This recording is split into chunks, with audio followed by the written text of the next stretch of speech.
Oye, Cero, ¿no hueles eso? No huelo nada. Sí, cómo no. Huele a primavera. Es verdad, y para Cero Estudios es importante. Por eso les traemos... Advertencia.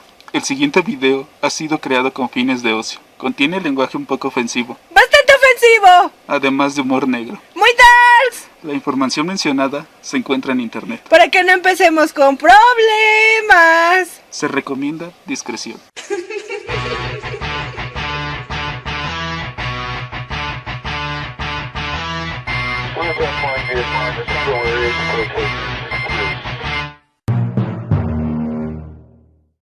La primavera es una de las 4 estaciones de las zonas templadas de nuestro planeta, posterior al invierno y anterior al verano.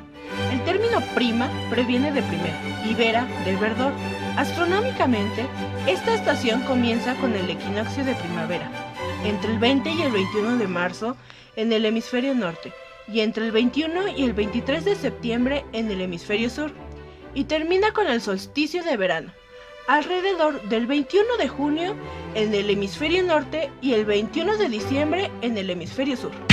En la zona intertropical del hemisferio norte comienza el 21 de marzo hasta el 23 de septiembre. En la zona intertropical del hemisferio sur va desde el 23 de septiembre al 21 de marzo. Hay varias definiciones técnicas de la primavera, pero el uso local del término varía según el clima local, las culturas y costumbres. Cuando es primavera en el hemisferio norte, será otoño en el hemisferio sur. Obvio, en el equinoccio de primavera, los días son aproximadamente 2 horas de duración, aumentando la duración del día conforme avanza la temporada, solo del día. En lo que respecta al clima, suele ser frecuente el aumento lento y progresivo de las temperaturas conforme avanzan las semanas, con algún periodo intercalado en el que puede reaparecer el ambiente invernal debido a algunas masas de aire frío residuales.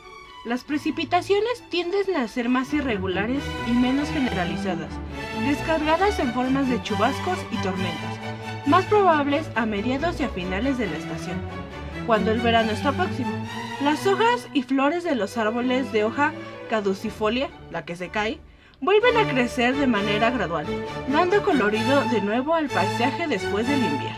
La primavera también puede referir a las ideas del renacimiento, el rejuvenecimiento, la renovación, la resurrección y el nuevo crecimiento.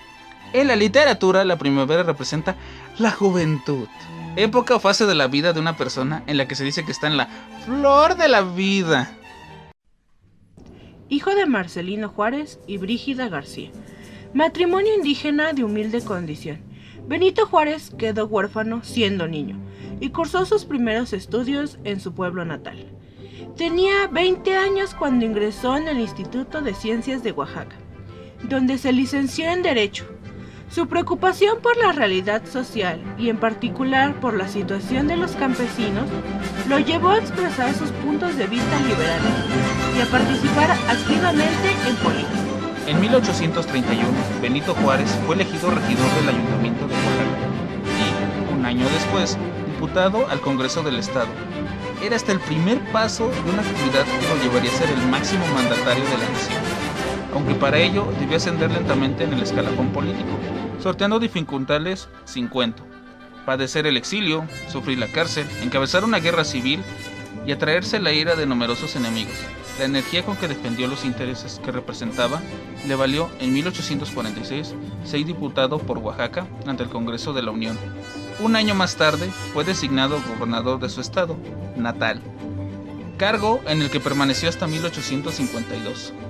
Su oposición al Tratado de Guadalupe Hidalgo, por el que México perdió casi la mitad de su territorio a manos de Estados Unidos, encontró cauce en las filas liberales y en la defensa de un proyecto federalista. Sin embargo, los conservadores lograron una vez más hacerse del poder en 1856, acribillados por el general Antonio López de Santana, y Juárez se vio obligado a exiliarse en Cuba. Al cabo de 2 años, regresó y se adhirió al Plan de Ayutla, entre cuyos firmantes figuraban los generales Villarreal, Comonfort y Álvarez. Al triunfar, el pronunciamiento fue designado consejero de Estado y, bajo la presidencia de Ignacio Comonfort, de 1855 a 1857, fue nombrado ministro de Justicia. Como tal, promulgó una serie de leyes que restablecerían las libertades de enseñanza, imprenta y trabajo, y anulaba las prerrogativas del clero y el ejército. Sus disposiciones legislativas, que inspiraron la Constitución de 1857, de corte liberal, motivaron la reacción de los conservadores, quienes se pronunciaron al año siguiente en el Plan de Tacubaya. Comonfort pactó con ellos, dio un golpe de estado y encarceló a Juárez, lo cual fue la detonante del conflicto civil llamado la Guerra de Reforma. Como presidente de la Suprema Corte de Justicia, Juárez, que había conseguido huir, se convirtió en el presidente legítimo de acuerdo con la Constitución. Presionado por sus enemigos, hubo de refugiarse en Panamá, pero regresó en mayo de 1858 para establecer su gobierno en Veracruz. Desde ahí, expidió las leyes de reforma y proclamó una constitución más radical que la anterior. En 1859, su gobierno fue reconocido por los Estados Unidos y, con su ayuda, los liberales derrotaron finalmente a los conservadores en 1860. Sin embargo, las graves dificultades económicas por las que pasaba el país obligaron a Juárez a suspender el pago de la deuda externa. La medida motivó la intervención armada del Reino Unido, España y Francia en 1861 y sumió de nuevo al país en una tensa situación de guerra. Las promesas de Juárez determinaron la retirada de las dos primeras potencias, pero Francia, en convenio con los conservadores, invadió México en 1863 y en 1864, tras ocupar la capital, acabó por imponer al archiduque Maximiliano de Austria como emperador de México. Ante la instauración del imperio de Maximiliano I, Benito Juárez se retiró a Paso del Norte y desde ahí organizó la resistencia. Hombre de leyes por encima de todo, prorrogó, no sin profunda vergüenza y violencia interna, sus poderes presidenciales hasta que terminase la guerra, y emprendió enseguida la ofensiva republicana, que triunfaría tras el sitio de Querétaro en 1867 y se saldaría con el fusilamiento de Maximiliano el 19 de junio en el Cerro de las Campanas. Con el país empobrecido y desunido, fue reelegido por séptima vez en agosto de 1867. Juárez restauró la República Federal y dio vigencia a las leyes de reforma. Pero el último lustro de su vida política estaría marcado por revueltas y conflictos de toda índole. Por una parte, proliferaban en México brotes de bandolerismo y grupos guerrilleros revolucionarios, y por otra el sistema constitucional, que se había impuesto tras arduas luchas con las poderosas fuerzas de la reacción. Comenzaban a desacreditarse ante las acusaciones de fraude electoral. Para colmar el vaso, el presidente inició impopulares reformas con objeto de acumular en sus manos un mayor poder. Este hecho y el temor a que buscara perpetuarse en el cargo motivaron la reacción dentro de su propio partido. Porfirio Díaz, cuyo nombre resume por sí mismo el siguiente capítulo de la historia de México, se pasó a la oposición. Tras haberse destacado como victorioso militar en la guerra contra Maximiliano, y en 1871, Sebastián Lerdo de Tejada, principal colaborador de Juárez en política interior, no aceptó presentarse a las elecciones y fundó el partido lerdista. Durante este año, el presidente debió asimismo sofocar diversos levantamientos como los de Treviño y Naranjo, agotando en estas extenuantes empresas sus ya enflaquecidas fuerzas. A pesar de las dificultades económicas, de la hostilidad del Congreso y de los numerosos pronunciamientos, el 1 de diciembre de 1871, Juárez asumiría nuevamente la presidencia ante el Congreso de los Diputados y ahí reiteraría su fe en la legalidad con la virtual energía.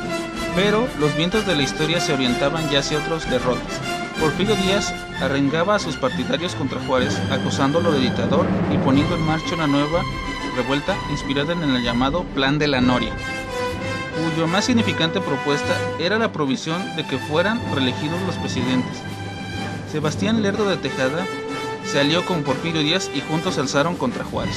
Pese a que Juárez sobrevivió también a esta postrera andanada de sus enemigos políticos, reprimir el levantamiento constituyó su último acto público, pues con secreto estoicismo de indígena zapoteca venía soportando desde tiempos atrás una prolongada serie de disfunciones cardíacas que por fin lo llevaron a la tumba el 18 de julio de 1872. Tras su muerte, el Congreso lo declaró benemérito de la patria y de las Américas. Ojalá esto les sirva un poquito. Para que conozcan un poco más de la primavera, Benito Juárez y cómo influyó en México. No olviden suscribirse. Y seguirnos en nuestras redes sociales. Facebook y Twitter. ¡Nos vemos! Adiós.